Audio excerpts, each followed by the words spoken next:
This is the strategy that works. We've been doing this for the last 3.5 years, and it's going to get the most levels of engagement. Because I say it respectfully. It's time to eat up, bread like a speeder, taking it deeper, and that's how it better be. I never let the comparison get to me. I just remember the promises meant for me. I know the enemy and that he's sent for me. I keep the blood of the lemons, my centerpiece. I cannot trust in no crystals or energy. Look at the chemistry, it do not even mix chemically. Most of the tricks, they be gimmicks, they mimic the truth. It's poison and we got the remedy. And what we're looking for is people that are hungry, wanting to hustle, wanting to break through walls, wanting to go after that legendary status. They say you ain't about it. Tell them that you finna make it, but they doubt it. But you rose like the flower. Tell me what it's like to live with superpowers. I don't know, but I'ma get it. I'ma get it. I'ma get it. I'ma get it. I just know that I'ma get it. I'ma get it. I'ma get it. I'ma get it. I'ma get it.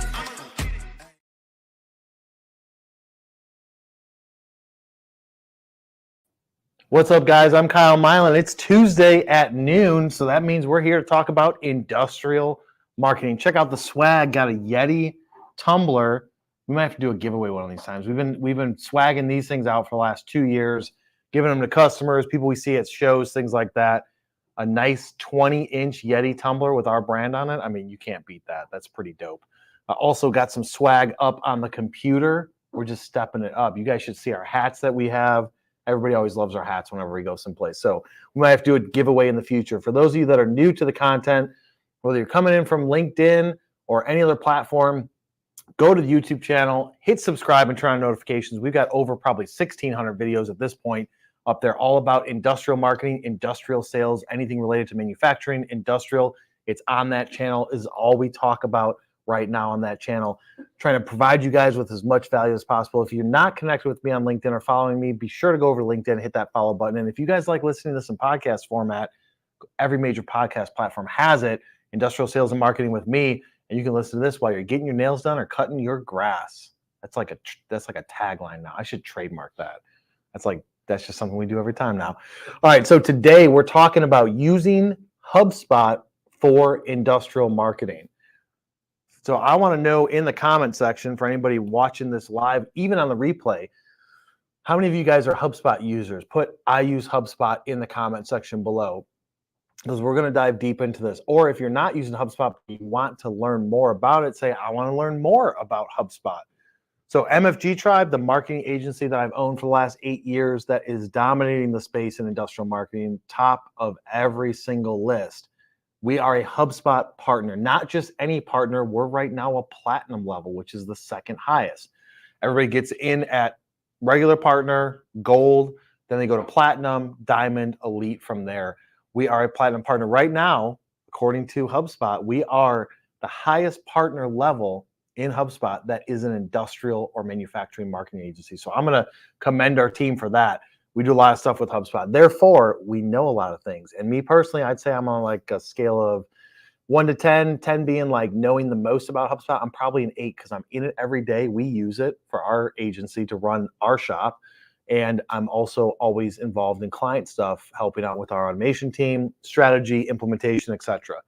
So HubSpot as a CRM system, going back a couple steps. Originally, I used Infusionsoft, which is now called Keep.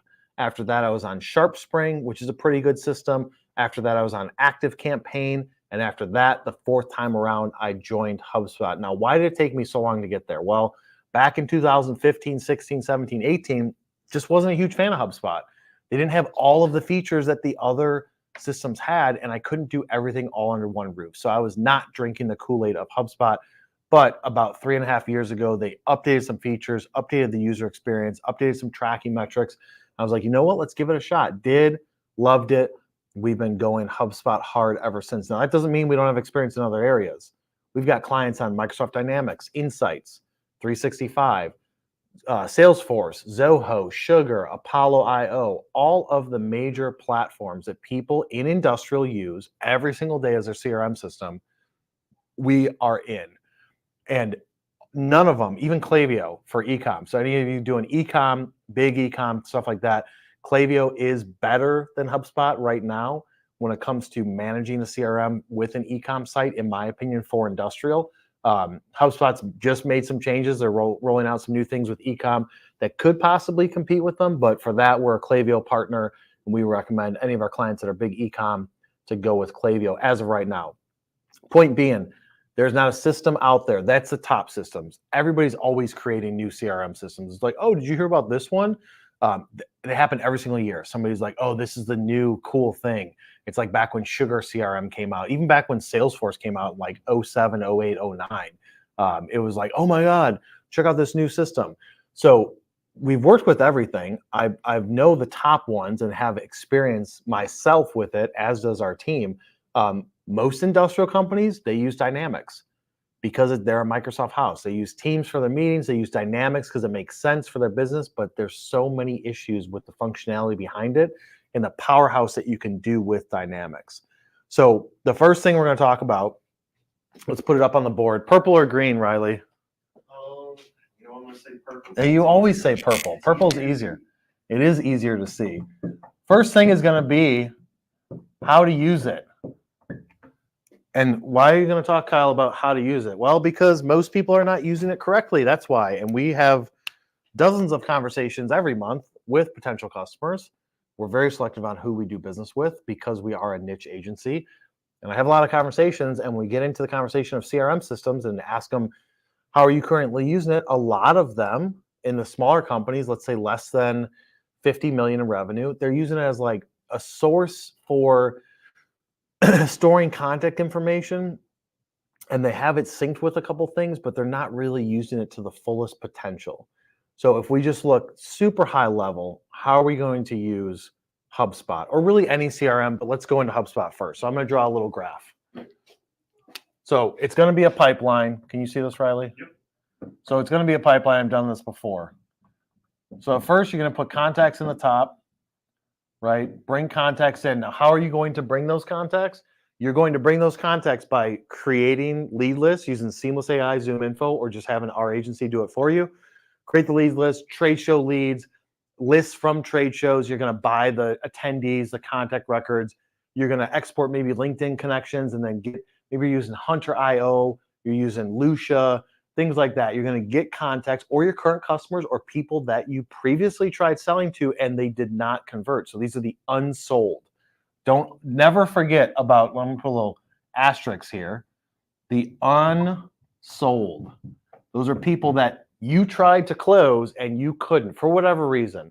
Wrong timing, wrong product or service, wrong person you're talking to, they lost their budget, whatever. These unsold people, they get forgotten about, dropped off from sales. Even the marketing teams, they don't pick them up internally. Therefore, you lose potential future opportunities. I'll follow up with somebody for multiple years, either myself personally, the sales team personally, or they'll do it. We'll just put them into a nurture drip campaign, continue to touch them over 6 months, 12 months, 24 months, continue to touch them because you never know. If they went with somebody else besides you, you can always get them back. So you're putting contacts in. Then from there, you're going to want to engage with them. This is where you're going to be creating content. Create content and send it. Then from engage, then you're going to measure the results and then push the higher lead quality people down deeper into the pipeline into an op or opportunity. So you bring the contacts in, you're going to want to engage with them. You're going to want to send them some relevant information. From there, you're going to measure who has engaged the most. You're going to want to put them into another type of campaign or sequence, or maybe at that point, you're like, sales team, you need to pick up the phone and call these guys. Then from there, the goal is to bring them into an op or opportunity, a deal, whatever you want to call it, an RFQ. So this is either an RFQ or a deal, depends on how you guys call it, or an opportunity. Then from there, then they become customer, right? If they don't become a customer, so these people that leave the pipeline and they say no for whatever reason, it could, maybe they ghosted you, maybe they're unqualified, maybe whatever the reason is, they said no. This is when you want to take these people and put them into a different funnel, and then this funnel is going to be nurture. So this is how a CRM system should work. Contacts coming in, engage with them, measure the engagement, converting them into an op, becoming a customer. They say no, you put them into a nurture campaign. We're going to have to hit that AC down to 72 in here, man. Because it's going to get hot, because we're going to be talking about this for a while. So does it make sense to you guys that that's how you would want to use it? You want to, like, most of the time industrial companies are like, we bring the contacts in, we don't really nurture them or engage them. Sometimes the salespeople call them. Did that even kick on? Is that even set to cool? Yeah. Okay. You set it down to 72? It's weird that it didn't kick on. So that's how it's supposed to be used. But too often, the companies are not using it like that. They're just like, here's a list of my contacts, salesperson, maybe you call this person. Maybe sometimes you send one-off emails.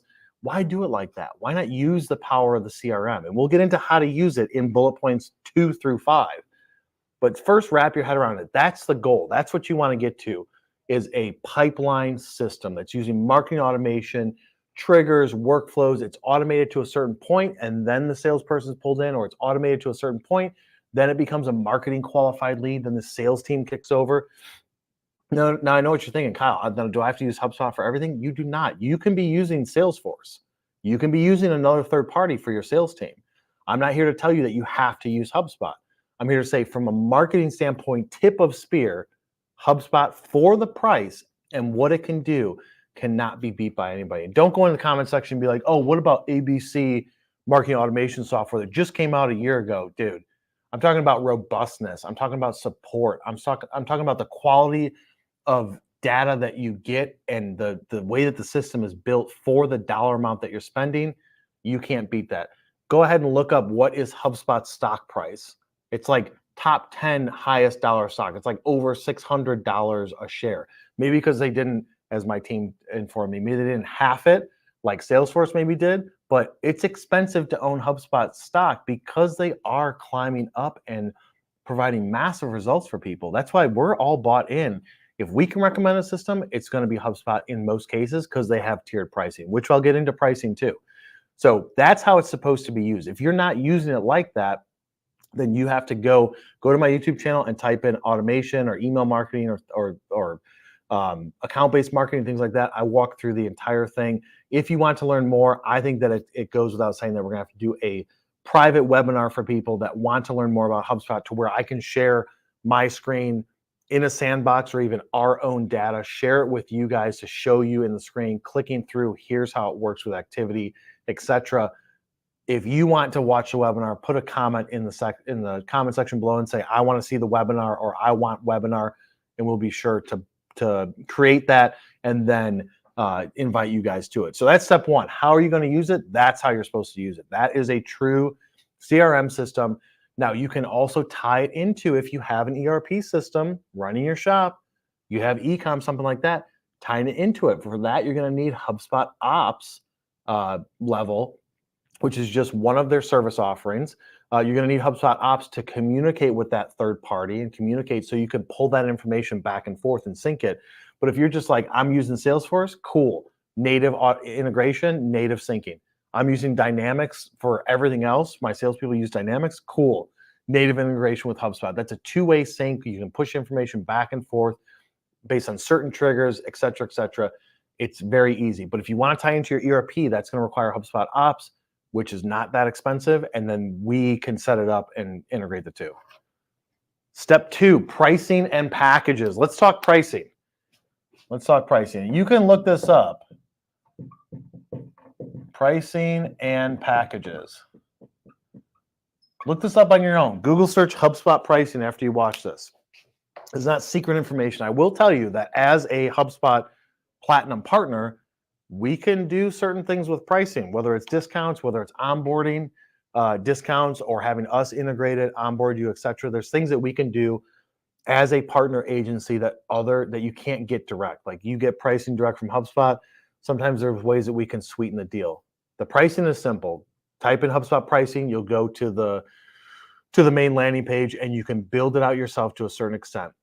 Depending on where they're at, and I didn't look before doing this live, They have starter packages where you can get all of the suites. So the way that's broken down is you've got the marketing hub, which is going to do all of the marketing related things, being able to do email marketing as you get higher in that package. So you got the marketing hub starter, professional, and enterprise. You do not need enterprise unless you're an enterprise company. So you basically got the starter and the professional. The starter, I think you can get the whole suite of HubSpot for like $30 a month. You're not going to be able to do a ton of automation with it. Workflows is what they call automation. So when somebody does this, takes this activity, then I want to automatically add them to a list, send them an email, put them in some sort of sequence. All of those things, that's done through Marketing Hub Professional. The starter level, you can't do that. But even on Professional, the sticker price is like $890 for Marketing Hub Professional. You can probably on your own get a 10% discount. With a partner, sometimes you can get 20% discount, depending on when it's at the month, end of quarter, end of year. They're just trying to close deals just like you guys are. But the way HubSpot does is they'll be like, hey, if I can entice you, I'll give you 26% discount on this.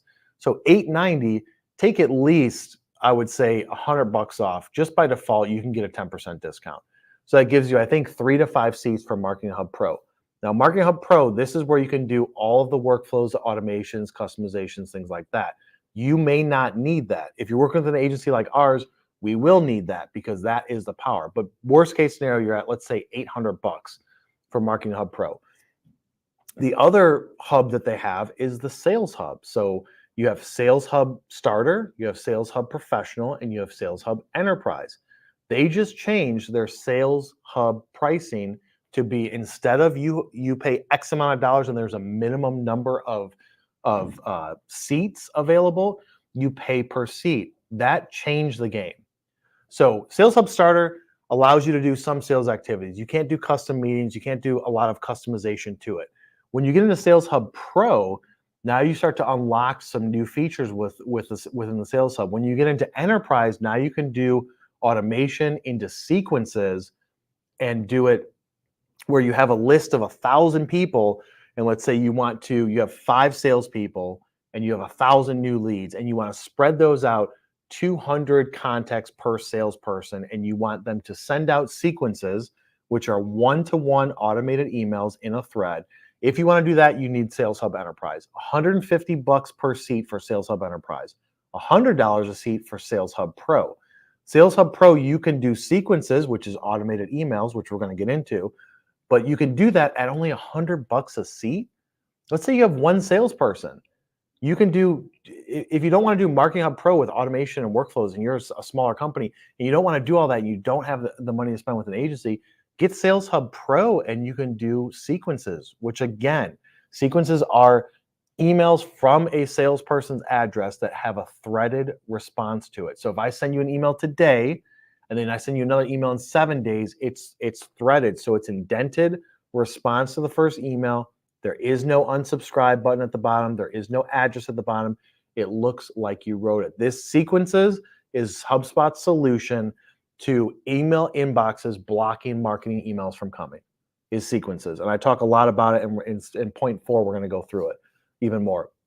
But to do that, you need Sales Hub Pro. $100 a seat. You got 2 salespeople, that's $200 a month. I already told you you're going to get 10% discount. So you're talking $180 a month for 2 seats. So it's not that expensive. People are like, oh, I can't get into HubSpot. We had a newer client of ours. They were using, what was it? I think they were using Apollo, and they were paying like $600 a month. When I did the same pricing, but bringing in marketing automation, sequences, all this customization, dashboards, reporting, etc., they went from $600 to, I think it was $1,000 a month. So $400 increase that unlocked all these features. Massive for them. And we already started running the sequences, and I think the last week they got like 11 or 12 leads just in 1 week from a couple sequences. So it's not that expensive. Now, when you get into the service side of it, Service Hub, you get into the content side of it. That's where you're going to deal with putting on your website, landing pages, stuff like that. That's the Content Hub. You create a blog post that lives on HubSpot. Your blog lives on HubSpot. And then you have the Ops side. So Ops is really meant for keeping your data clean within HubSpot. But most importantly, more than that, I would say like Ops is not cheap. For ops, it's like $500 or $1,000 or something like that a month to add ops into a program, and they might have discounts. It's not really best to use it for the functionality of I'm going to keep dedupe my stuff at scale. You can dedupe your platform in HubSpot, but to do it from a more bulk edit standpoint and take some more action to it, you need Marketing Hub Ops, or sorry, Ops Hub, HubSpot Ops Hub. Now, to circumvent that, there's something called InCycle, INCYCLE. I think it's called InCycle. With InCycle, that's like, I don't know, $25 a month, $40 a month, and that dedupes your stuff. So if you're going to use ops to keep your data clean and not have duplicate potential contacts that have same name, same company, but a different email, don't use it for that. What ops is meant for is connecting into third parties. Now you're talking about open API, connecting into your ERP system that is shipping out your orders, or that you're storing all your customer information. You get a customer, your team enters it into the ERP or whatever system you're using internally. Ops will connect that and copy that information over into HubSpot. So it is pulling in real-time data. You want to do that because if you have lots of customers coming in on a monthly basis, so I'm not talking companies that are like, yeah, we sold this machine, or we got this person on a service, or we're doing this machining project, or we've got this automation equipment, or automation integration project, or something like that. Those are less quantity per month. For companies that are turning 30 to 130 clients a day, where it's a lot of transactional stuff, maybe smaller dollar amount, you're adding new customers in, maybe you get 5 new customers, 15 new customers a day. You need HubSpot Ops to be able to connect that, to grab those new customers, pull them into HubSpot, and then you can market to them. You can upsell to them. You can put them on a list. You can send them a welcome email. You can send them any future marketing material. You can ask them to be on a newsletter. In order for that to happen seamlessly in the back end, you need ops. But at a bare minimum, industrial companies, Marketing Hub Professional, like I said, $890 sticker price if you're paying monthly. I think it's $800 if you're paying annually. You will get 10% off guaranteed. If you come through us, we'll get you more off, and we'll do the integration, onboarding, et cetera, because they're going to hit you with an onboarding fee of maybe $2,000, $3,000 to help you get going. We can do that for you at a different cost. So you're going to need Marketing Hub Pro, ideally, and Sales Hub Enterprise, just a couple of seats, 2 seats, 3 seats for your core sales team to do the sequence automation. So realistically, you're looking at, I don't know, you can get started at $30 per month for the full suite, and you can go up to, I mean, to really a sales team of 2, you can get in for $800 with big discounts, or you can get into $1,250 when you're talking about more salespeople. It's not crazy expensive. Now, when you want to get into, when you're talking enterprise level, you can get north of $4,500 a month. You can get north of that. But that to me is, if you're doing that, then you've got a partner agency like ours where we're doing all that for you, and we're making sure that you're not overbuying on your stuff. If you guys are existing HubSpot users, here's something to keep in mind. When they change the sales platform to per seat instead of the core, you get 5 at Sales Hub Pro, you get 10 at Sales Hub Enterprise, so it's going to be $1,500 because you got 10 minimum seats. You're a legacy customer. At some point in the future, they will move that off, and you'll be able to go to the price per seat model. So you can say, hey, I didn't have 10 salespeople. I only had 7, but I had to buy 10 seats because Sales Hub Enterprise had to force me, there's only 10 seat minimum. So I'm paying an extra every single month for 3 seats. You won't have to do that in the future. Like I said, your legacy account, you'll be able to adjust that once they flip the switch and say, okay, all new people were getting Sales Hub Enterprise and Sales Hub Pro cost per seat. Now we're going to give it to all the existing people. They know it's going to be a reduction. People are going to go down and say, I don't need all of these seats. I only need 7, 6, 5, whatever, but I need the features of Sales Hub Enterprise. Their price will be reduced. So HubSpot's trying to minimize that, which I totally agree with. All right, so that's pricing and packaging. Number 3 reason and how to use it. Custom fields. Custom is the key here. You need to be using custom fields, and you need to have somebody that knows how to use those custom fields. What am I talking about here? I'm talking about if we just look simplistically, you have a form on your site. The form should be a HubSpot form. And even if it's not, even if it's a Gravity's form because you're using a WordPress site or something like that and you're using Gravity forms, cool. Direct integration with HubSpot, perfectly fine. Gravity Forms is the best form system out there that's not native to a CRM. You can do so much customization and conditional logic with it. It's an amazing form. So you've got a form. You need to ask questions on that form. The most important question that everybody should ask, no matter what your service or product is how did you hear about us? How did you find us? What made you like? If you don't know that, you can't possibly say, "Oop, this is working well. This marketing vertical is working well." You can't possibly know that. And I won't trust salespeople to ask the question and document the response and then put it into any sort of database. I don't trust salespeople to do that because I know you guys aren't going to do it. So asking that question, so that's a custom field. So you have to look at it and say, all right, what information do I want to get from the person that's filling out the RFQ?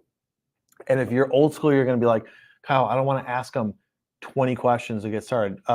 If they're not going to answer the question of how did you find us as a required field, why would you want to do business with them? Anyways, like they're not serious about it. They're just filling out questions and they're probably not serious about the project. So asking them a simple question of how did you find out about us? How did you hear about us? And making that required, custom field. Then you start to think, what other information would be beneficial for my sales team to know before they get on a call? All those are custom fields. What type of product are you interested in? What vertical of our products? What service? We've got 7 services. Pick which one they're interested in most. Or maybe you do it as a custom checkbox drop down to where people can say, I'm interested in these 3 services. Let's say you do facility services and you do overhauls of ceilings and stuff like that. I always use that as an example because I feel like that is like so cool. When companies come in and say, your old ceiling, we're going to clean it up and paint the whole thing white and it's going to brighten up the place. It's crazy how it is. We don't have a customer that does that, but it's crazy how different it is. So let's say that you do that, but you offer 7 different services. Having a checkbox for multiple services so you know from the get-go, what is this person interested in? I'm only going to talk to them initially and ask questions around what they said that they're interested in. I don't want to pitch them something different yet. I want to, and you're going to follow my process for doing a discovery call or an RFQ call, and you're going to say, what brought you in? Tell me about what you guys are looking for. What type of issues are you having, etc. Asking questions, let them do the talking, then offer up the solution. But at least you can understand their mindset. If you have 5 different manufacturing things that you do, we do 3D printing, additive manufacturing, we do machining, metal forming, stamping, etc. We do all these things. Which one are you interested in? And let them select multiple with a checkbox, custom field. So you think, what information is good to have? Take it a step further. What do I want to report on? Do I want to report on the revenue per deal? Do I want to report on the source of the deal? Do I want to report on where this lead came from? Is it specific to a salesperson? Was it a trade show? I see this all the time. Go into CRM system, I'm like, which one of these are from this trade show? Oh, well, that's this list. No. So you guys didn't create a custom field that says trade show lead and a drop-down selection of every single trade show? Oh, no, we didn't do that. We just imported this list. Yeah, that's not going to work. I want to see a custom field because what can you do with custom fields? You can filter from it, you can sort based on it, and you can report on it.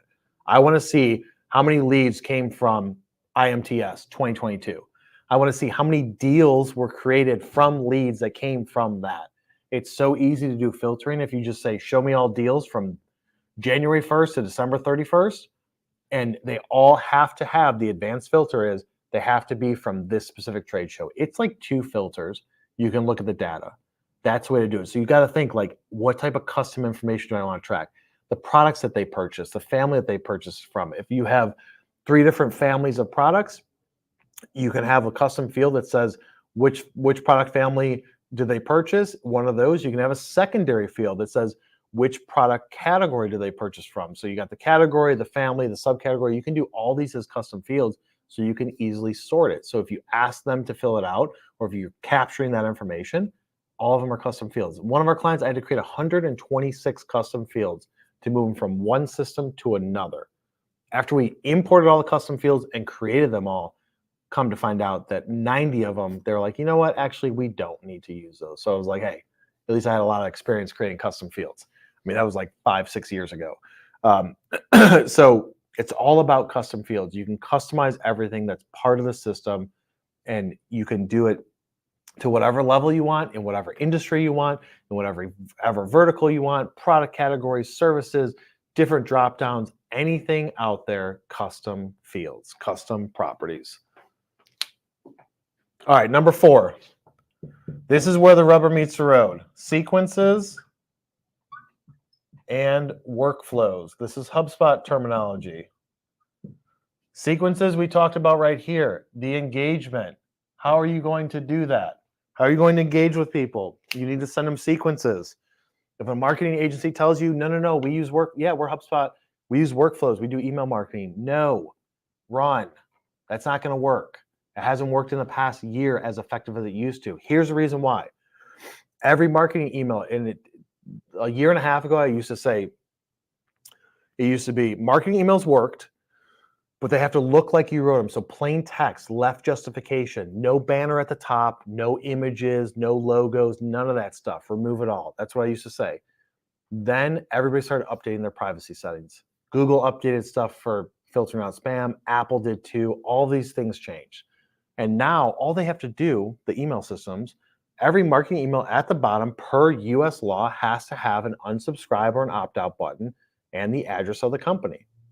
Now, a trick around that I used to do years ago was if you put in your marketing email enough blank space below the signature, you can bury that line that is required way at the bottom to where when people get the email and they scroll, they don't see it because they're not going to keep scrolling. They think that the email's over at the bottom of your signature or just past it.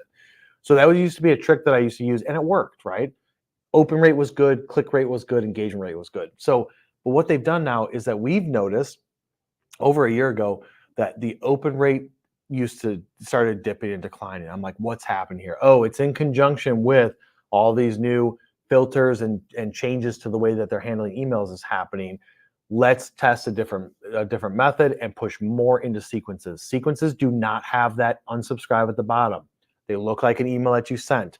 Also, with workflows or email marketing, you cannot do a threaded response. So if I send you an email today that says, use my marketing agency, and then 7 days later or 17 days later, I send you another email, even if I put, like, this is another trick people do. They'll put RE: and use the same subject line as the first one. Even if I put that, it is not going to indent it in the same thread. It's going to be a separate email. So email 1's down here in your inbox. Email 2 comes in at the top. Even if I try and play with the name, the system's not going to be like, this is on the same chain. So you do a different subject line, different email. 10 days, 20 days, a month goes past, a third email gets sent from a workflow, from email marketing automation. It gets pushed to the top with a different email. With sequences, all of it stays in one.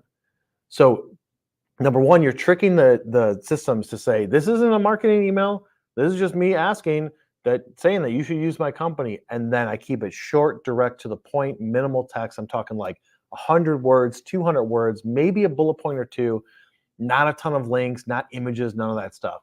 Simple email because I'm trying to get engagement. I'm trying to go after that engagement on it. I put context in. They're cold. A lot of them are cold. And even if they're somewhat warm, I'm trying to engage with them. So I'm keeping it direct to the point. Hey, if you guys need any help with your industrial marketing, let me know. We've been doing this for the last 8 years, 40 plus years of industrial experience in the space. So I mean, simple, direct to the point. Email 2 comes 7 days, 17, 20, whatever it is later. It's a thread of response. Hey, Joe, wanted to follow up on the email below. You're able to say that stuff. Again, direct to the point. I also thought you might get some value out of this video that we just published. I also thought you might get some value out of this article, this calculator, this white paper. Thought of you, Joe, and I wanted to send this white paper that has to do with your industry. How are you going to be able to do all that? Well, to know their industry, there's an industry section in HubSpot, but you can also create your own custom property that says industry ABC, sub-industries. Like some of that's already in HubSpot, but you can customize the fields and say, no, I don't like any of that. I want to do a different field, and it's called like ABC companies industry. But all of that can be pulled into where I'm like, I know these people in this industry are going to like this white paper, this case study, this new thing that we did. I'm going to send it just to those people in the industry. It's relevant to them. That's going to increase engagement. But that's the key is sequences, which you have to have Sales Hub Pro, $100 per seat per month, or Sales Hub Enterprise if you want to do automation behind it to where you can automatically enroll it.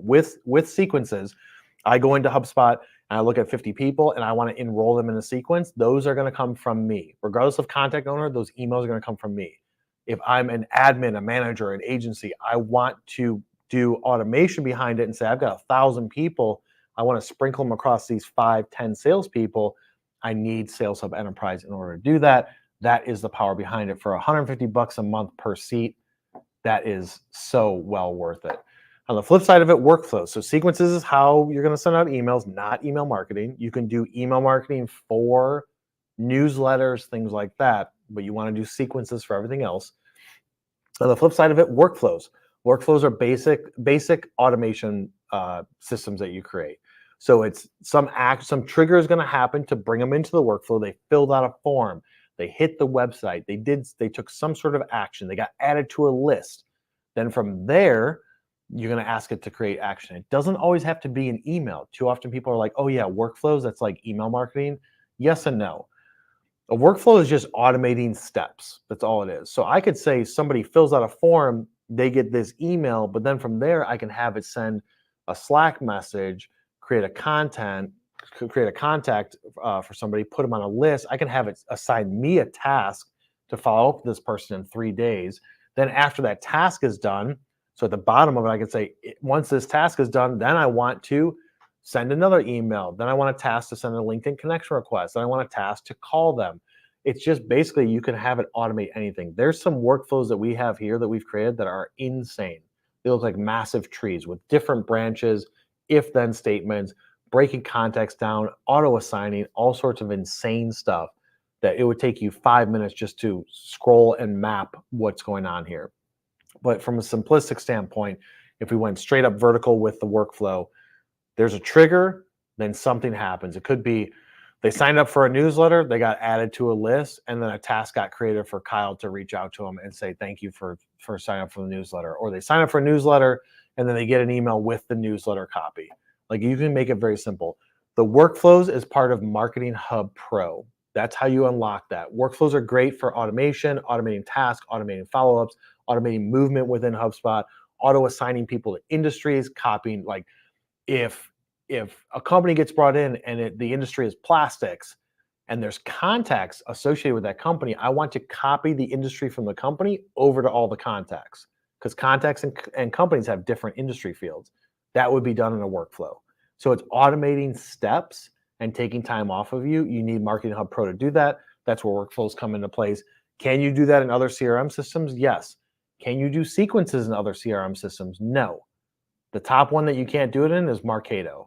So Salesforce's email arm, Marketo, Pardot, whatever you want to call it, you cannot do sequences. You can do email marketing, but you can't do one-off emails through automation from a person's inbox with a threaded response. So that's the hindrance of Salesforce. We have a new client that signed on, I don't know, 3-4 months ago. They didn't even know, number one, that they couldn't do that, because Marketo's not going to be like, oh yeah, let's talk about something that works better than email marketing, something that we don't offer. I'm sure they'll do it eventually. But they also didn't know that HubSpot could be effective pricing-wise and actually better than what they're currently paying. So at the end of this year, they're going to turn over into a HubSpot user and ditch the antiquated, traditionally popular way of being like Salesforce and Marketo. No. Sequences and workflows, that's what you need to pay attention to. Number 5, we're going to talk about reporting. So if this is where the rubber meets the road and this is where you're taking action, reporting, this is where you get to justify. So with reporting, I'm taking all of this action. I've got these contacts in. We're measuring opportunities, etc. All of your pipeline, even in nurturing, all of that information is done in reporting. So HubSpot calls them dashboards. A dashboard is set up. So let's say it's MFG Tribe sales performance or marketing or web. Like, you can create dashboards. It's basically just a group of reports, customization on all the reports. You create the dashboard, you can give view and edit rights, you can assign it to different people. It's updated in real time within like 2 minutes. With the reporting, I want to see everything. I don't want to just see website traffic, where do they come from, all that stuff. I want to see the deals. I want to see every single bit of detail. I want to know how many leads did we get this week? Let's say it was 10. How many of those turned from a marketing qualified lead, which is just somebody saying, "Oop, hey, me, I want to talk to you about this thing." That's like filling out an RFQ. Marketing qualified lead. Marketing is saying MQL. It's by default in HubSpot. Marketing is saying is that this person is qualified. Then it goes to the salesperson to try and convert into an SQL or a sales qualified lead. I want to know how many. We had 10 leads last week or this week, 10 leads. From those leads, only 6 of them became sales qualified leads. That means that 4 people out of those 10, sales team talked to and said they're not a fit. Either we weren't a fit for them, they weren't a fit for us. It's not really something within our scope. The quantity was too small. We only look at big run production, et cetera, et cetera. 4 of them. So that means I have a 60% conversion rate from MQLs to SQLs or leads to opportunities. I want to know that information. Why do I want to know that information? Because I want to know, getting all these leads in, are we converting them? Then from there, I want to know, where did those leads come from? Oh, well, 2 were organic search, 2 were from a paid ad, 3 were from LinkedIn, et cetera, et cetera. That's broke down on a report within the same dashboard. What's cool about this is as you're looking at a bar chart, line chart, whatever, a table, you can click on a bar chart and it says, you hover, it says 3 people, 4 people. You click on it, window pops up. Then from there, you can see the 4 people that are in there. From there, you click on their name or click on the deal. You can see all the information and activity. It's all built into it. So it's not a static image. It's an active image to where you can click into it and be like, hey, who are those 4 people? Oh, let me answer that question. Click, these are the 4 people. So that's what's great about it, is that you're able to get into the system from reporting. I love that feature. I use it every single day in HubSpot. But I build out these dashboards and these reports based on what matters to that department, to that person, to that company. But at a minimum, it should be how many leads came in, how many of them were converted, how many of them turned into deals, where did they come from, who was the salesperson, then go into the salespeople. How many calls did you make, emails did you send, leads did you bring in, deals did you have, how many of those closed, what's your close won ratio, how many of them closed won, how many of them closed lost, how many deals do you still have in a nurture phase. That's just a report. Stage of deals in HubSpot. And you could do it assigned based on salesperson. Well, Joe has 20 deals in nurture. Okay, Joe, you need to work on that nurture pipeline. What's going on here? We've got way too many people that are just stagnant waiting. Or you got way too many people that are not moving through the process fast enough. What's the time frame from an RFQ to a quote sent to a potential outcome? And all those stages are customizable. You can customize each pipeline however you want, whatever you call it. And we've got numerous companies that call it numerous things. They got different levels, different stages, but simplistically speaking, a lead or an RFQ, quoting stage, quote sent, close won, close lost, that's it, and a nurture. And so you can see that. How many days was it? You see that in a report. So easy to do. It's so easy to do. But if you don't have all the data at your fingertips, you possibly can't make decisions, right? If I don't know if social media is working, I could say, hey, we're getting a lot of engagement on social. I want to know how many deals came from social, right? I want to know, I had 20 opportunities last month. How many of them came from LinkedIn? How many of them came from YouTube? How many of them came from organic search? Break it all down. Then I want to look at over a quarter, quarter over quarter, year over year. Are we increasing? So it's not just like looking at traffic and web analytics, stuff like that. That's fine. But really what matters, if you're using the system, if you're bringing sales into the system, and having your deals through the different stages and having your deals done through their sales platform, through the deals platform, then all that information is at your fingertips. I know what you may be thinking, Kyle, my salespeople, like how much information do they have to fill out on the deal? It could just literally be the contact, company name, deal name, and dollar amount. You can keep it that simplistic. You don't have to go into depth. You can keep it high level. So that's reporting. Reporting, 100% customization. You can have multiple dashboards, multiple reports within it. It is insane. It is the best thing out there. You can share it with a public view. You can have other people see it that aren't HubSpot users. Just change the rights on it for a shareable link. Everybody can see it. They can't interact with it the same, but they can at least see it. That's my top 5 on why you should use and how you should use HubSpot for industrial. We're going to take a short break. We'll come back to answer any questions, comments, and get into the details. So we look at content marketing broken down into 2 different main deliverables. One is video and one is articles. Traditionally, everybody's been focusing on articles, but over the last 5 years or so, Videos have increased engagement, and it's been a lot easier to gain attention and brand awareness through videos because the market is responding better to that. So we try to create a large amount of content for our clients because the consistency in posting is what's really going to give your page traction. Not only the quantity of the videos, but the quality of the videos that we create for our clients is crucial. On the video side, there's not an agency out there that compete with the team that we have and the scale that we've grown that team. Our video team, we produced on average last year, we did 1,500 plus videos for our clients. If somebody doesn't want to read, at least they can watch the video. If they want to go further, take a deeper dive, then they can go into the content. But I think that's how you do it seamlessly. So half of our attention is focused on writing articles, the other half is on videos. Now in the article writing, with our demographic and people that we go after, it could be extremely technical in nature. So having that foundational technical knowledge is good, but what separates us from everybody else is that we actually have degreed engineers on staff that write all the content for our clients.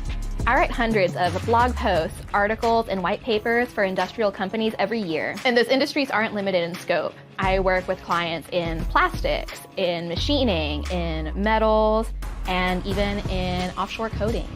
So over an annual basis, we write anywhere between 600 to 800 articles a year. Marketing changes every day, so if you're not paying attention to trends and paying attention to the data and open to new ideas, so if you're not adjusting quickly with that, because it's changing so frequently, then you're going to end up being left in the dust. And if you're competing with one of our customers, then we will definitely take over the market share.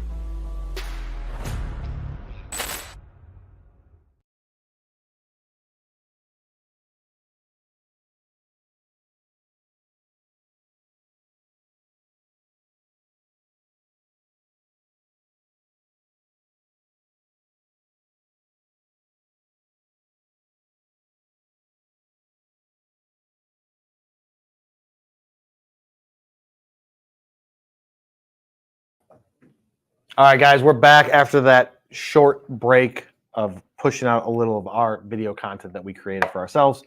Let's see if there's any comments. I know a lot of people said that they were going to attend this, but a lot of people can't watch it live. I already gotten so many DMs saying, show me the link afterwards.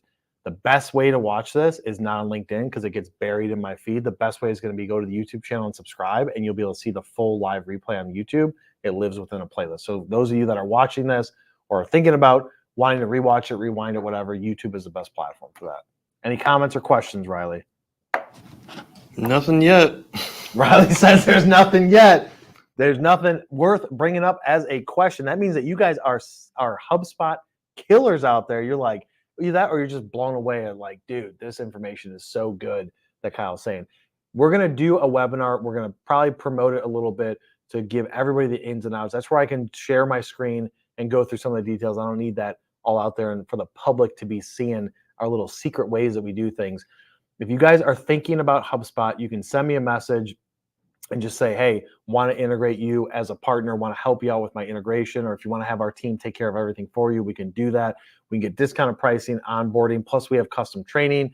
We're not the type of agency that's going to be like, oh yeah, go watch these HubSpot training videos. We already shot all the videos ourselves. I did them, and we have a platform for that where you walk through step by step. Riley's got his finger up. That means that he has a question. What it is? Tim is just, I'm guessing this is something that would be in the HubSpot video you do. He wants to know if it's possible to do a screen share video for HubSpot. Yeah. So we'll do that in the webinar, Tim, kind of like that one webinar I did with LinkedIn automation. It'll be that type of format. It'll be recorded. You guys will sign up. You'll get the meeting request. It'll be recorded with the Zoom link, and then we'll send you the full replay afterwards. But I'll be able to share my screen and show everything. It's more difficult to do it live and share my screen because I would have to build out a sandbox where it's not all of our information, but I prefer to use our information to show you guys exactly how we built it out for ourselves. We just need to filter that so that way everybody in the world isn't seeing our back-end data. But we'll go through all that, and that'll help you guys out. I can show you workflows, sequences. I can show you how we build out lists, funnels, etc., and even the activity. That's what's the great thing is that tying it all together when you're looking at in that pipeline where I said you engage and then you want to see who are the opportunities that are rising to the top.